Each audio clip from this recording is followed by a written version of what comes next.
अस्सलाम वालेकुम दोस्तों, ड्रामा सीरियल सांवल यार पिया की आने वाली साहब बहुत दिलचस्प और धमाकेदार होती जा रही हैं। सेठ दाऊद ने पिया के घर के बाहर लड़के खड़े कर दिए हैं और उसे कहा है कि जैसे ही पिया घर से बाहर निकले उसे अगवा कर लिया जाए, क्योंकि वो चाहता है कि एक तीर से दो शिकार हो जाए। एक तरफ तो पिया जो उसकी मलकियत बन चुकी है वो उसके पास आ जाए, जबकि दूसरी तरफ उसके बेटे की पिया से जान छूट जाए। आलिया बड़ी मुश्किल से पिया का दोबारा नंबर हासिल करता है और उसे कहता है कि मुझसे शादी कर लो, लेकिन पिया साफ इनकार कर देती है और कहती है कि अब बात मेरी और तुम्हारे दरमियान नहीं रही, बल्कि तीसरा बंदा भी बीच में आ चुका है।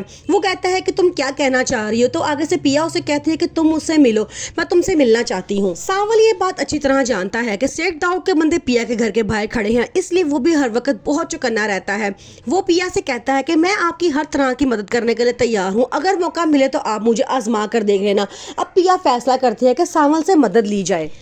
सेठ दाऊद अब एक प्लान बनाता है। वो आलियार को अपने पास बुलाता है और कहता है कि पिया का ही तुमसे रिश्ता होगा और वही तुमसे शादी करेगी, लेकिन तुम्हें मेरा साथ देना होगा।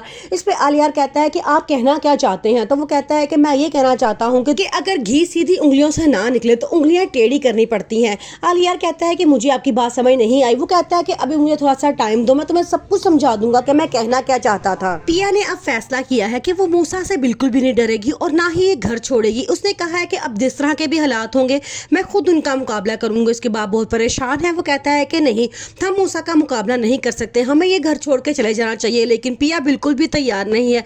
वो कहती है कि मैं कभी भी खामोशी से नहीं बैठूंगी। वो अपने बाप को बहुत बुरा भला कहती है और उसके माजी को झंझोड़ के उसके सामने लाके खड़ा कर देती है और कहती है कि आपने मेरे पैदा होते साथ ही मेरी कीमत लगा के मुझे बेच दिया। मेरी माँ जो कब्रों के नीचे पता नहीं कहाँ पे दफन है, आपने उसको भी धोखा दिया। और दूसरी बात, ये माँ जो मेरे सामने खड़ी है, इसको भी आपने कभी औलाद की खुशी इसलिए नहीं लेने दी कि ताकि मेरा हक ना खाए।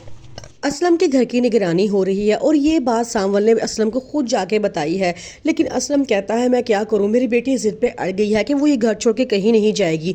आगे से वो कहता है कि आपके पास एक दिन का टाइम है, आप चाहें तो अपना सामान पैक करें, मैं आपकी यहाँ से निकलने में पूरी मदद करूंगा, लेकिन मैं जानता हूँ कि मूसा अपना हक कभी भी नहीं छोड़ेगा। पिया की मामा भी उसे बहुत समझाने की कोशिश करती हैं कि तुम गलत कर रही हो अपने बाप के साथ, तुम्हारे बाप ने तुम्हारे लिए इतनी कुर्बानियाँ दी हैं, अपनी सारी जवानी तुम्हारे पीछे लगा दी है और तुम क्या कर रही हो।